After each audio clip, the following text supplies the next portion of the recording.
Selamat datang di channel Pemuja Malam. Jangan lupa like, share, and subscribe ya. Terima kasih. Chapter 47. Menjadi orang paling bahagia. Usia kandungan Senja sudah memasuki bulan ke-8. Hubungannya dengan Ken cukup baik. Meskipun ia belum membuka hatinya, namun ia tak lagi menjauhinya seperti dulu. Seperti halnya hari ini, pagi-pagi sekali Ken menghubunginya dan mengajaknya untuk belanja perlengkapan bayi. Kebetulan hari ini adalah hari Minggu. Ken tidak bekerja dan dia memanfaatkan waktunya untuk pergi bersama Senja. Saat ini jarum jam sudah menunjukkan pukul 08 pagi. Mungkin sebentar lagi Ken akan datang menjemputnya. Senja meratap pantulan dirinya di cermin. Kala itu ia memakai dress longgar warna hijau muda yang panjangnya jauh di bawah lutut. Perutnya sekarang sudah semakin membuncit, namun tidak mengurangi kadar kecantikannya. Rambut panjangnya ia biarkan tergerai begitu saja. Ia terlalu malas untuk mengujarnya. Tatapan Senja beralih pada sebingkai foto yang ia letakkan di atas meja, foto pernikahan dirinya dengan Fajar. Dengan pelan Senja meraih foto itu, ia menatapnya dan mengusapnya dengan lembut. "Kak Fajar," panggil Senja sambil tersenyum. "Aku tidak tahu apa yang harus aku lakukan. Aku tidak tahu keputusanku ini benar atau salah. Aku memberikan kesempatan untuk Ken. Aku tidak tahu mana yang harus kupilih. Menjaga cinta kamu atau memberikan masa depan untuk anakku," ucap Senja dengan pelan. "Kenapa takdir mempersatukan kita dengan begitu singkatnya? Andaikan saja kamu masih ada di sini. Aku pasti memilih untuk menghabiskan sisa hidupku bersamamu, Kak. Tapi kenyataannya kau sudah pergi. Aku sulit melewati semua ini tanpamu, Kak," kata Senja sambil meratap senyuman Fajar yang terlukis indah dalam foto itu. Lalu Senja meletakkan kembali foto itu dan ia meratap gelang jam yang melingkar di tangannya. "Ulang tahun yang menyakitkan," ucap Senja sambil menggenggam gelang jam itu dengan sangat erat. Senja memejamkan matanya, pikirannya menerawang jauh, mengingat masa-masa indahnya bersama Fajar. "Ja," panggil Lina sambil membuka pintu kamar Senja. Iya Nin," saut Senja sambil menoleh, menatap Nina yang sedang berdiri di abang pintu. "Ada Ken di luar. Kau ada janji dengannya?" tanya Nina sambil melangkah menghampiri Senja. Melihat Senja yang sudah rapi, sepertinya dia akan keluar bersama Ken. "Iya, dia mengajakku belanja perlengkapan bayi," jawab Senja sambil meraih tas selempangnya. "Oh, begitu. Iya, ya sudah, aku berangkat sekarang ya Nin," kata Senja. "Iya, hati-hati Inja," jawab Nina.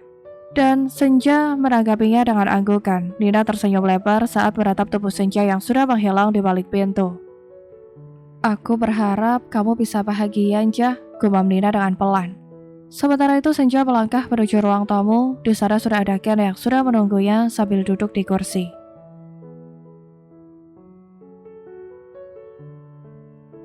Ken tersenyum manis saat menatap Senja yang baru saja tiba di ruang tamu. "Sudah siap, Ayah?"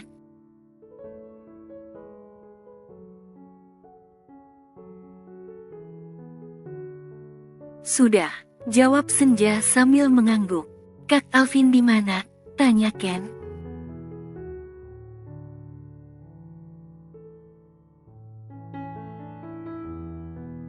"Sedang keluar." "Oh, kita berangkat sekarang?" tanya Alvin.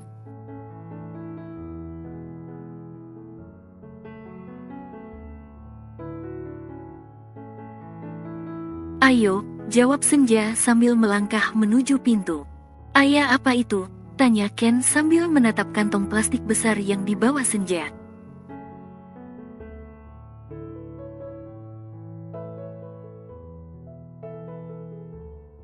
"Ini kue kering pesanan orang." "Tidak apa-apa kan kalau mengantarkan ini dulu. Alamatnya searah kok dengan tujuan kita," jawab Senja.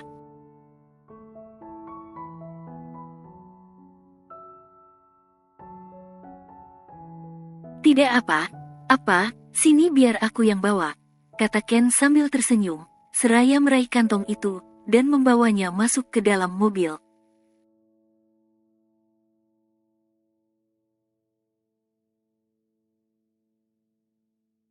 Sesekali Ken melirik wanita yang sedang duduk di sampingnya. Melihat perutnya yang membuncit, Ken merasa hatinya mulai bergejolak.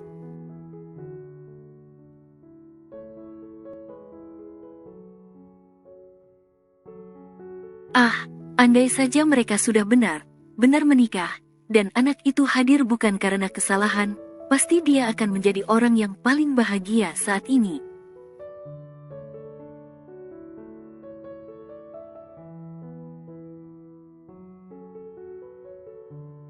Sedangkan Senja, ia memalingkan wajahnya.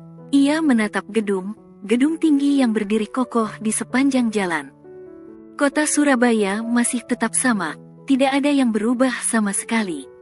Kota ini masih tetap padat dan sibuk.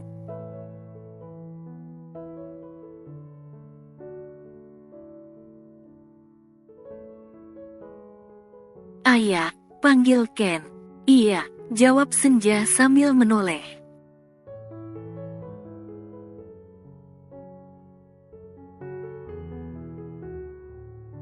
Menataplah ke depan, jangan menatap ke samping, apalagi ke belakang.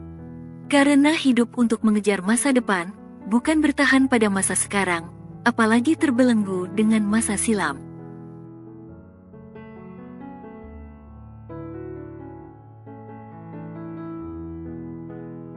Kata Ken sambil tersenyum. Itu adalah kalimat yang sering Senja ucapkan di masa lalu. Saat mereka berada di dalam mobil, dan Ken terus menatapnya, Senja pasti akan melontarkan kalimat itu.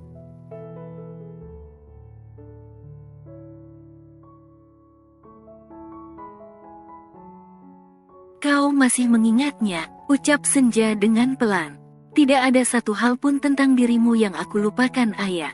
Semua tentang kamu, aku masih sangat mengingatnya, jawab Ken dengan serius.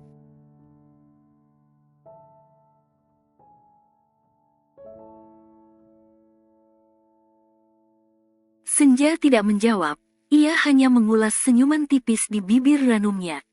Kalimat itu seakan menjadi sindiran keras baginya.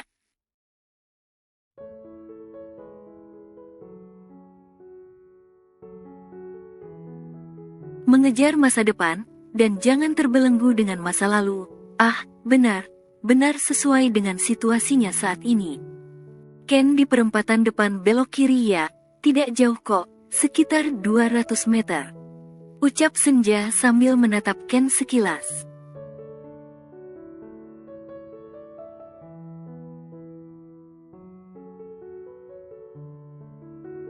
Iya, jawab Ken sambil tersenyum. Lalu tak lama kemudian, ia membelokkan mobilnya, dan mengikuti arahan Senja.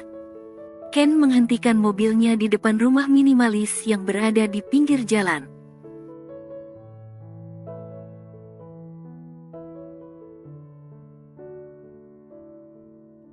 Biar aku saja, kata Ken sambil menahan tangan Senja yang hendak membuka pintu mobilnya. Tapi,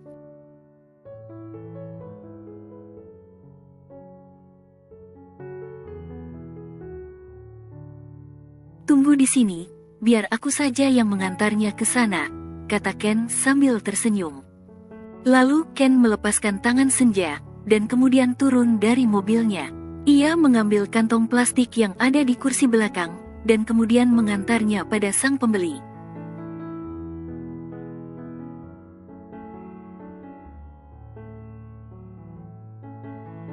Tak lama kemudian, Ken sudah kembali, dan masuk ke dalam mobil. Ia duduk di sebelah Senja sambil tersenyum. Ini uangnya, kata Ken sambil menyerahkan beberapa lembar uang ratusan ribu kepada Senja.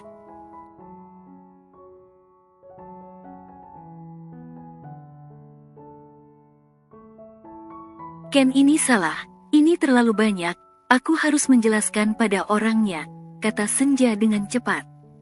Tidak usah, katanya kembaliannya untuk kamu, jawab Ken.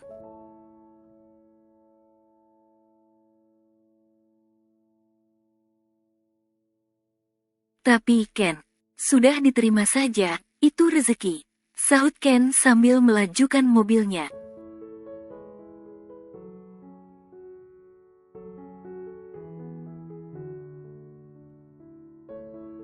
Ayah, panggil Ken.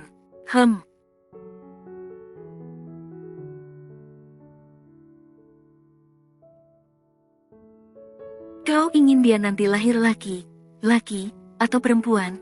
Tanya Ken sambil menatap Senja sekilas. Sama saja, laki atau perempuan, yang penting sehat, jawab Senja.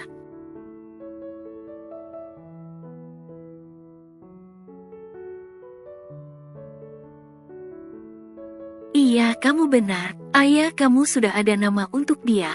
Tanya Ken. Ia berusaha mencari topik obrolan agar mereka tidak saling diam.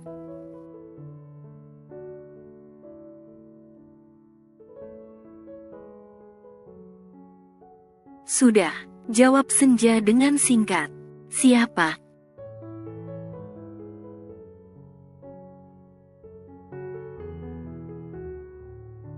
Razia untuk laki, dan Raisya untuk perempuan. Keduanya memiliki arti yang sama, yakni berjiwa tegar dan tangguh.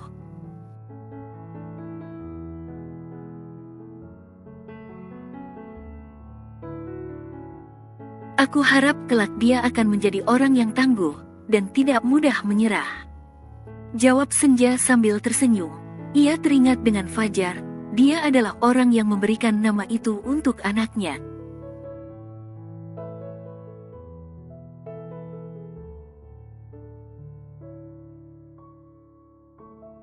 Nama yang bagus. Apa kau sendiri yang mencarinya, ayah? Tanya Ken. Senja menunduk. Cukup lama ia terdiam. Ia merangkai kata yang tepat untuk menjawab pertanyaan Ken.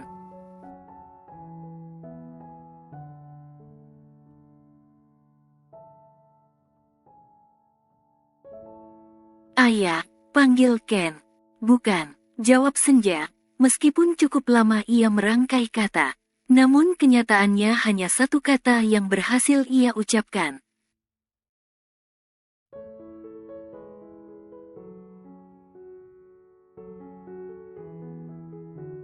Apakah Fajar? Tanya Ken. Iya, jawab Senja dengan sangat pelan, nyaris seperti bisikan.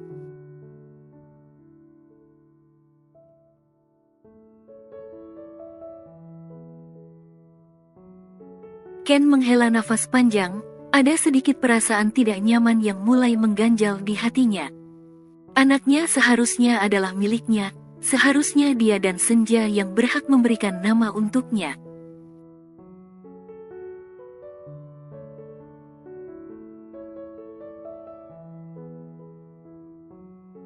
Namun tak lama kemudian, Ken mulai menenangkan hatinya. Ia sadar jika hadirnya anak itu dari sebuah kesalahan. Ken, panggil Senja.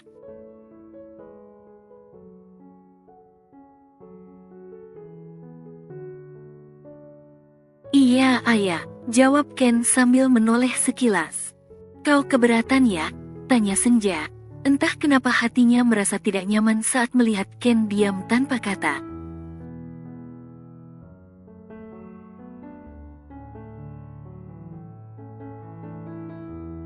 Tentu saja tidak, jawab Ken sambil tersenyum. Kau serius? Kalau keberatan katakan saja, nanti kita cari nama yang lain, ucap Senja sambil menatap Ken.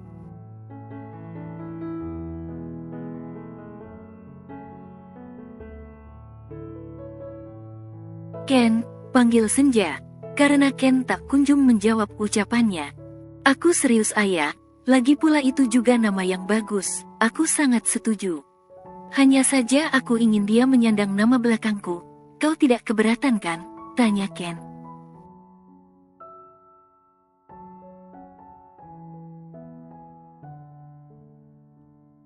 Tidak, jawab Senja sambil menggeleng.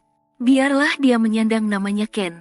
Lambat laun semua orang juga akan tahu kalau ini bukan anaknya Kak Fajar. Batin Senja dalam hatinya.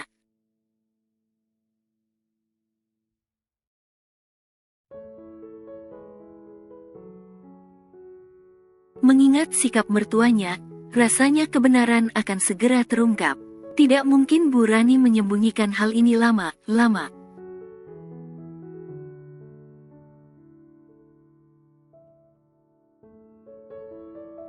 Tapi Ken, kata Senja dengan cepat, ia baru menyadari satu hal yang sempat ia lupakan. Kenapa?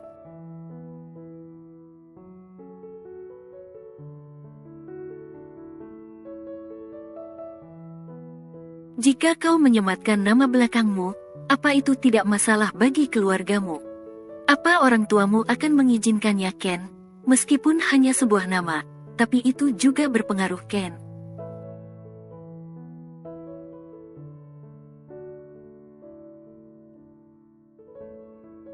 Kata Senja, ia tidak ingin bermasalah dengan keluarganya, Ken. Kau tenang saja, tidak perlu mengkhawatirkan apapun. Tidak akan ada masalah, meskipun dia menyandang nama belakangku, jawab Ken.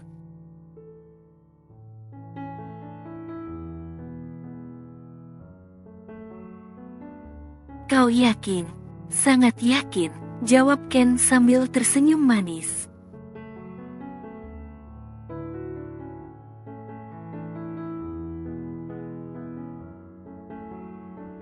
Tak lama kemudian, Ken menghentikan mobilnya di depan pusat perbelanjaan. Senja dan Ken turun dari mobil dan mulai melangkah masuk.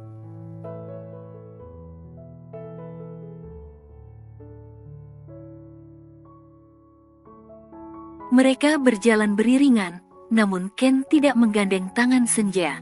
Ia berusaha untuk memahami perasaan Senja. Ia ingin membuat Senja merasa nyaman saat berada di sampingnya.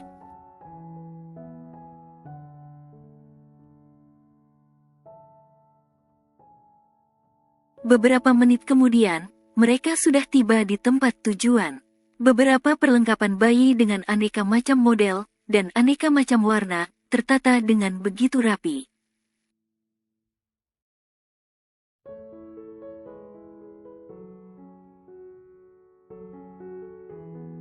Senja mulai melihat, dan mulai memilihnya. Sebentar lagi aku akan menjadi ibu, seperti apa ya rasanya? Batin Senja sambil tersenyum.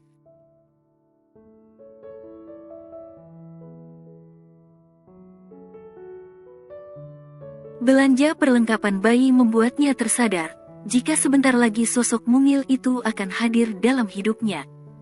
Ini bagus ayah, ini juga bagus, tapi yang ini lebih lucu, yang ini sangat imut, kau mau yang mana ayah? Tanya Ken dengan antusias, sambil memilih baju bayi yang tertata di hadapannya.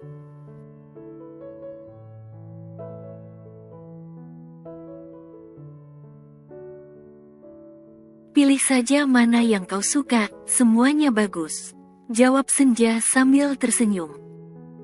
Di saat mereka sedang sibuk memilih perlengkapan bayi, tiba-tiba ada wanita parubaya yang datang menghampiri mereka.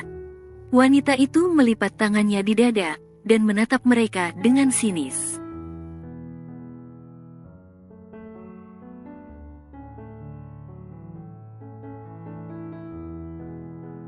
Punya suami tapi hamil dengan lelaki lain, benar-benar rendahan.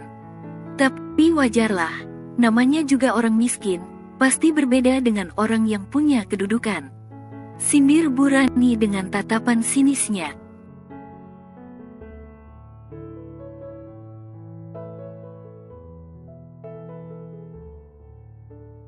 Senja menunduk, meskipun ia belum menatap wajahnya, namun ia sudah tahu siapa yang berbicara padanya. Beliau adalah wanita yang pernah ia panggil Mama.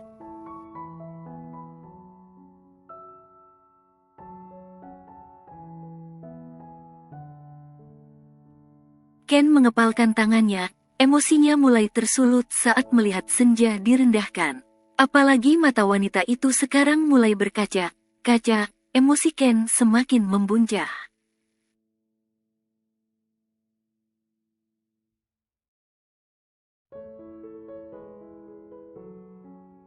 Lelaki yang mengidap HIV/AIDS stadium akhir, apa kira bisa menghamili seorang wanita tanpa menularkan penyakitnya? Tanya Ken sambil membalikkan badannya dan menatap Bu Rani.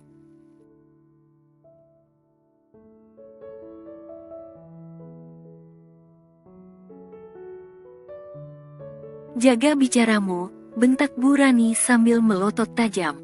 Dadanya naik turun menahan emosi. Suara Ken terdengar cukup keras. Banyak pasang mata yang menatap ke arah mereka. Bu Rani takut jika salah satu di antaranya ada yang mengenalnya.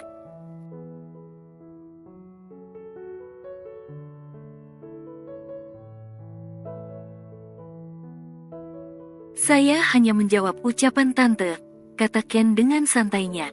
Tapi kamu tidak berhak bicara tentang Fajar, bentak Bu Rani.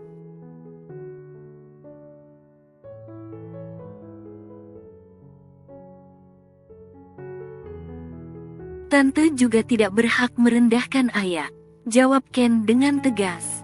Yang kubicarakan itu fakta, kenyataannya dia memang wanita rendahan, kata Bu Rani sambil memicingkan matanya.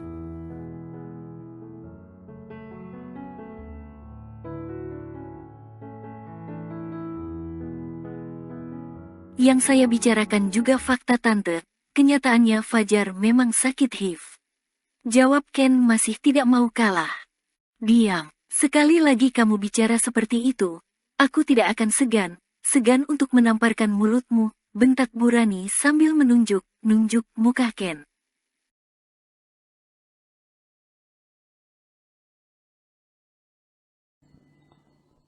Bersambung.